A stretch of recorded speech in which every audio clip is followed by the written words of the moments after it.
A graça e a paz do Senhor Jesus Cristo. O canal Aprendendo Mais de Deus quer lhe agradecer pelas inscrições, por você assistir aos meus vídeos e por nos prestigiar com a sua presença, por nos deixar adentrar em seu lar através da pregação da palavra de Deus. Pode ter certeza que você é bem-aventurado. Hoje eu quero falar sobre uma igreja. Não é perfeita, né? Mas é uma igreja padrão. Uma igreja padrão. Nós já pregamos sobre isso. A igreja primitiva, né? Foi a igreja dirigida pelos apóstolos. Mas nós vamos falar hoje de um aspecto diferente da igreja, né? De novas qualidades, né? Daquilo que o Espírito Santo vai nos abrindo a mente a cada dia que nós pregamos em uma passagem bíblica. O Senhor ele nos dá coisas novas, né? E hoje nós vamos falar sobre isso, sobre uma igreja padrão, né? Não perfeita, porque era de seres humanos, mas uma igreja padrão. Amém? Pois bem, uma igreja exemplar, foi a igreja primitiva, que infelizmente hoje não existe nenhuma igreja como ela em nossos tempos, né? Mas quando o Senhor os entregou aos apóstolos, os apóstolos o fez exatamente como o Senhor o ordenou, né? Podia dar sangue no meio da canela, tinha que ser do jeito que a Bíblia mandava, mas hoje não existe mais isso, né? Hoje existem outros interesses por trás, né? Por trás da Bíblia. As pessoas têm usado o nome de Deus, têm usado a palavra de Deus para enriquecer, têm usado a palavra de Deus para prometer aquilo que não se pode cumprir. Eu vou dar um exemplo. Quando você faz um consórcio de um carro, você tem 3 chances de adquirir o carro. Uma é por sorteio, a outra é por lance e a outra é por quitação. Quando você termina de quitar o consórcio, você recebe seu carro, né? Se você, como tem duas formas durante o mês de você tirar em um grupo de 50 pessoas e um grupo de 50 pessoas, né? Ou um grupo de 100 pessoas, cada mês você tem mais 2 chances. Uma é por lance. Se você oferecer um lance maior, então, se o seu lance for vencedor, você tira o carro, continua pagando, paga o lance e continua pagando o seu carro até terminar, já com o carro na mão. O outro é um sorteio. Se você der a sorte de sair o seu nome, você também recebe o carro, não paga mais absolutamente nada, a não ser as despesas de praxe, e recebe o seu carro. Amém? Entendeu? Então, se um vendedor chegar para você e disser assim: olha, eu vou te vender um consórcio e mês que vem eu lhe entrego o carro.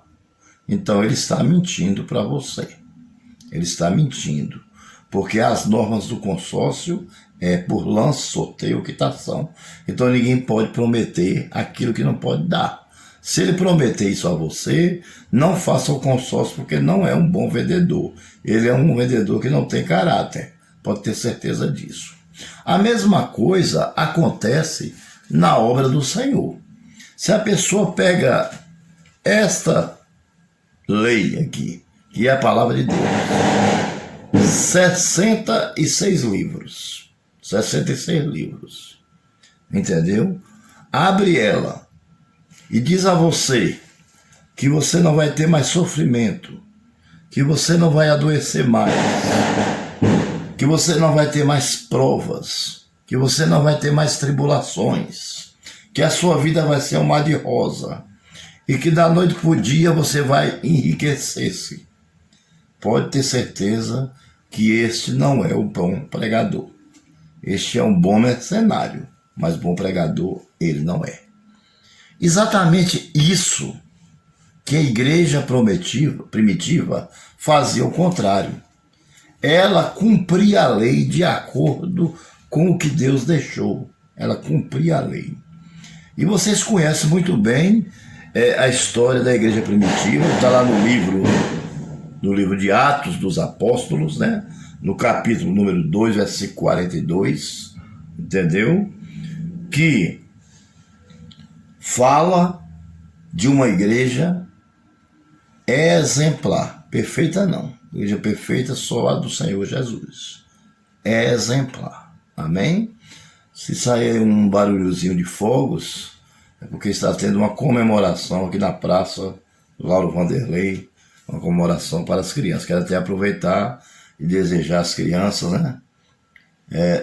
Que Deus abençoe cada uma, aquelas crianças na graça e no conhecimento da palavra do Senhor. Amém? Pois bem, e diz assim a palavra de Deus: e perseveraram na doutrina dos apóstolos, na comunhão, no partir do pão e nas orações. Essa igreja era uma igreja exemplar. Por quê? Primeiro, era uma igreja formada de crentes batizados, unidos com padrões definidos de doutrina, comunhão, amor e oração. Então, ela era uma doutrina definida dentro dos padrões bíblicos. Hoje não tem mais. É igreja com padrões definidos. Você está entendendo? Tá certo que nós não vamos encontrar a igreja perfeita, claro. É impossível. Nós somos imperfeitos, nós somos pecadores. Mas nós temos que ter padrões. Entendeu? Assim como a igreja primitiva teve os padrões bíblicos, nós também devíamos ter padrões bíblicos. Fazer uma pergunta a você.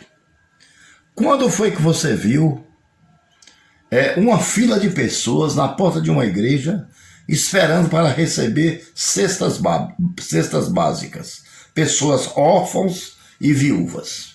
Você já viram alguma vez? Pode até ter acontecido uma ou duas vezes pingado, mas é muito difícil você ver isso. Isso é um padrão bíblico. A igreja primitiva teve que consagrar 7 diáconos,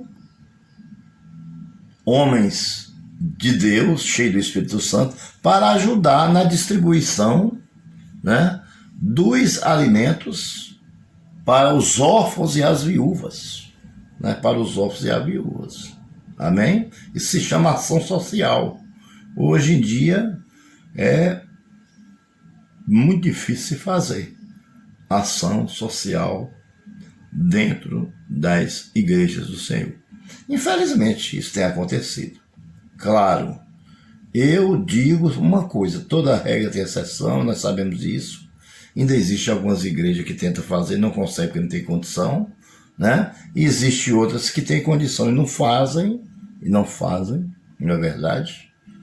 Porque Deus quer que você use o dinheiro que você arrecada dentro da igreja e faça a divisão de acordo com o que Ele mandou. Que você socorra os órfãos e as viúvas. Amém? Que tire o salário do pastor, reforme a igreja, cuide da igreja do Senhor, cuide da casa do Senhor, né? A casa material, né? Porque a casa espiritual somos nós. Você está entendendo?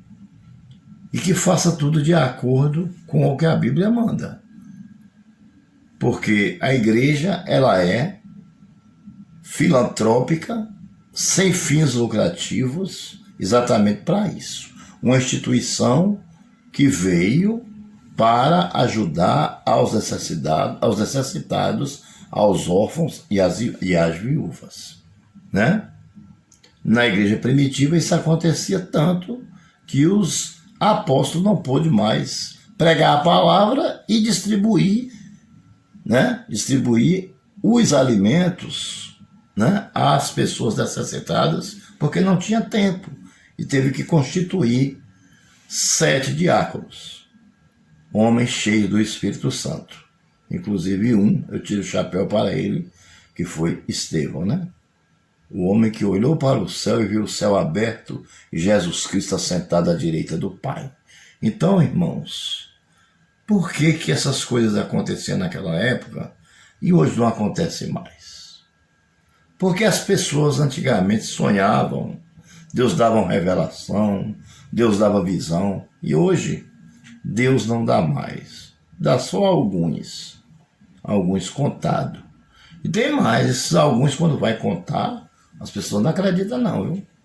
Tem muita gente que não acredita, infelizmente, né? Porque se tornou uma coisa tão difícil de acontecer, que quando acontece com um, porque ainda existe os escolhidos, ainda existe os remanescentes, ainda existe aqueles que Deus é com ele, e que Deus revela através de visão, de revelação, de sonhos, você entendeu? Mas, como nós estamos vivendo num mundo tão difícil, então tem gente que não acredita. Tem gente que chama o cara assim, lá vai José, o sonhador. É assim que chama. E, por essas coisas, há muitos fracos e doentes e muitos que dormem, por julgar as pessoas. Então não julgue ninguém. Se alguém lhe contar um sonho que teve, então acredite.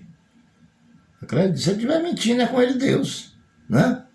Eu creio que uma pessoa não vai chegar e falar assim, eu sonhei que Deus falava isso para mim, sendo que Deus não falou, né? Eu acho que ele não vai fazer isso, que ele não é bobo, de colocar a salvação dele em xeque, perder a salvação dele por causa de uma mentira, né? Então, se você faz isso aí, é com você e Deus, né? Pois bem, então vamos lá, né? Perseverava na doutrina dos apóstolos, na comunhão, no partir do pão e nas orações. Amém? Então, a primeira coisa é porque ela era formada de crentes batizados, unidos com padrões definidos de doutrina, comunhão, amor e oração. E em segundo lugar, certo? Rege-se segundo a autoridade dos apóstolos. Seus ensinos derivam-se de Cristo. Segundo, perseverados, né, na doutrina dos apóstolos, amém? Era o centro da comunhão de Deus que se manifestava nos apóstolos, aos quais o Senhor entregou a igreja. Amém? Então, a doutrina daquela época era séria. Tinha o dia de distribuição de alimentos, tinha o dia da palavra. Olha, hoje é culto de doutrina, gente. Quando você chegava lá, a igreja estava lotada, estava cheia, que não tinha nem cadeira para sentar. Você entendeu? Quando era dia da escola dominical, que chegava lá na igreja primitiva, estava lotado, estava cheia. Era um irmão abraçando o outro, era aquela alegria. Se o cara tivesse alguma coisa para comer, ele estava alegre. Se não tivesse, o irmão levava ele para casa dele, ele comia com o irmão e se alegrava do mesmo jeito. E o irmão ainda dava a cesta básica para ele trazer para casa, para passar a semana até ele arrumar um jeito de arrumar um emprego, alguma coisa para comer. Eles dividiam, vendiam os seus bens, dividiam com os outros. Isso está acontecendo hoje, tá? Aí eu lhe pergunto, tá ou não tá? Né? Fica no ar essa pergunta, tá ou não tá? Entendeu? Meu amigo, hoje há uma necessidade urgentíssima, né? De ajuda. Urgentíssima de ajuda. Amém? Agora também o povo muitas vezes é culpado, porque eu vejo pessoas ainda criticando o presidente da República. E olha que ele tem ajudado muitas pessoas. Ah, mas o dinheiro é nosso mesmo, que nós pagamos imposto. Sim, é nosso mesmo que nós pagamos imposto. Mas está na mão dele. Ele que governa o país, né? Então, ele é o chefe maior. Mas ele, o coração dele, né? Juntamente com a junta, né? Com a sua cúpula, em que entra em acordo para dispensar, desde a pandemia que vem dando auxílio emergencial para as pessoas, entendeu? E tem ajudado muito, tem ajudado muito. Eu não estou aqui elogiando o presidente da República, não. Você entendeu? E nem bajulando, certo? Nem bajulando. Nós sabemos que é a obrigação de cada um, mas tem muitos que sabem que tem aquela obrigação, mas não cumpre. Essa é a verdade. Mas ele ajudou. Então eu acho que nós devemos orar a Deus por ele, para que Deus continue abençoando, né, o nosso presidente, e que ele possa cada dia mais crescer na graça, no conhecimento de Deus, né? Que tudo que ele for fazer, ele possa olhar para você e falar: Senhor, me ajude, que eu preciso tomar uma decisão. Os reis daquela época, que pediam ajuda a Deus, nunca se decepcionaram, nunca perdeu uma política, nunca perdeu uma guerra. Amém? Isso é baseado aqui na igreja primitiva, né? Quando foi que Davi perdeu uma guerra? Nunca, porque Deus era com ele. Amém? Porque Deus, ele tem o controle de todas as coisas em suas mãos. Você olha e pensa, dá a impressão que Deus não está agindo, mas ele está. É porque Deus age dessa forma mesmo, para testar a sua fé, para provar a sua fé. Amém? Para provar a sua fé. Vamos lá. Em cada alma havia temor, e muitos prodígios e sinais eram feitos por intermédio dos apóstolos, né? Então o temor de Deus estava dentro de cada um. Não porque as pessoas diziam: cuidado que o anjo vai cortar seu pescoço, como eu vejo muitos pastores por aí fazendo isso. Ele não dizia isso, mas porque pregava a palavra é verdade. A verdade tem força própria. Não precisa enfeitar a palavra de Deus. Amém? Não precisa gritar. Não precisa gritar, porque nem o nosso Deus a gente tem medo. Nós não temos medo, nós temos temor do nosso Deus. Imagine pastor, por que nós não temos medo de pastor? Um pastor tem que se moldar com o caráter de Cristo para pegar o amor. Tá certo, vai chegar uma hora que ele vai ter que pregar também os espinhos. Ele vai ter também que exortar, mas também tem que ser com amor. Não pode ser com estupidez. Com estupidez ninguém ganha ninguém. Quem é que vai querer ficar numa igreja onde tem um líder estúpido? Né? Ninguém quer ficar. Pode ter certeza disso. Por isso que eu digo, para estar à frente de uma obra, precisa ter muito amor. E tem mais, se você sentir que tem alguém que não tem amor, sente com ele e diga: ó, irmão, é o seguinte, você sabe o que é isso aqui? Ó? Abre aí, por favor, 2 Coríntios, capítulo 13, versículo 13. De todas essas coisas aqui, o mais importante é o amor. Porque o amor é o dom maior, meu irmão. Se você não tiver o amor no coração, você nunca foi crente, você nunca foi cristão, você não é nada. Essa é a verdade. Talvez aquele senhorzinho que está lá na casa dele, que nunca foi na igreja, certo? Mas quando você chega na casa dele, ele se preocupa em lhe oferecer uma xícara de café e um copo com água, e que você entra na casa dele com aquela humildade, aquele banquinho de madeira, mas ele tem aquele amor para lhe acolher. Ele tem aquele amor para lhe acolher. Você entendeu? Porque quem tem amor é hospitaleiro. Quem tem amor é acolhedor. Quem tem amor não bota ninguém para fora de sua casa. Quem tem amor recebe um cristão, recebe uma palavra de Deus. Quem tem amor dá um prato de comida ao seu servo. Quem tem amor divide aquilo que tem com aquilo que não tem, como fazia a igreja primitiva. Amém? A coisa é séria, mas a igreja primitiva, nós temos que admitir que era uma igreja exemplar. Nós temos que admitir que era uma igreja exemplar.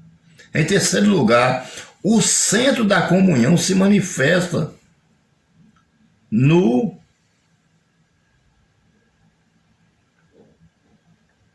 ágape, na festa ou na refeição de amor, incluindo a Santa Ceia. Incluindo a Santa Ceia. Amém? Então o que eles faziam? Eles tinham um costume de partir o pão de casa em casa. De casa em casa. E tinha preocupação quando o apóstolo dizia: olha, nós estamos com um irmão aqui. Porque eu creio que Pedro levantava, o apóstolo Pedro, né? Era um homem muito corajoso.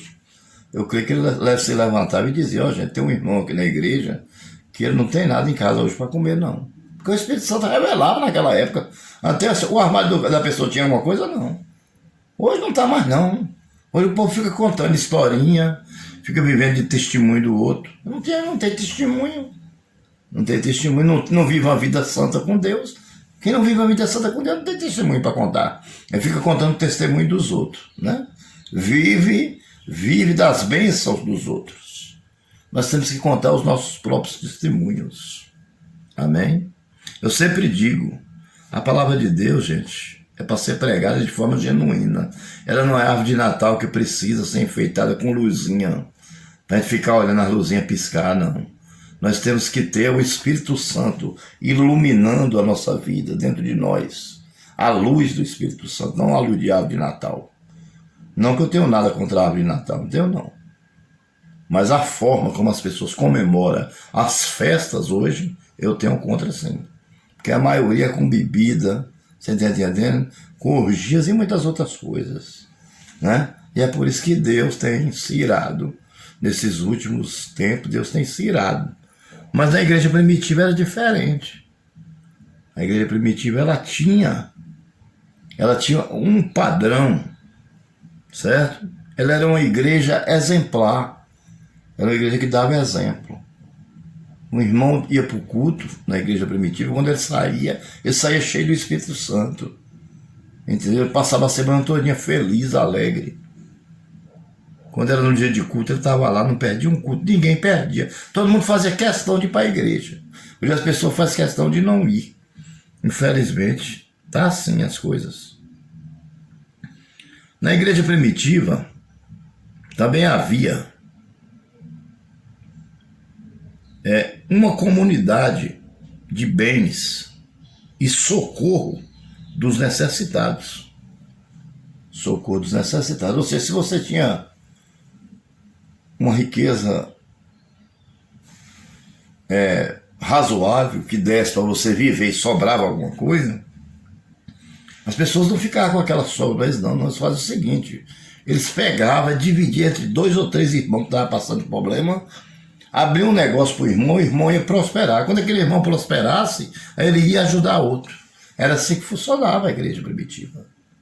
Você está entendendo? Era desse jeito. É assim que tem que funcionar hoje. Quando uma igreja fizer o que a igreja primitiva fez, aí sim, eu acredito que o mundo está mudando, está começando a mudar.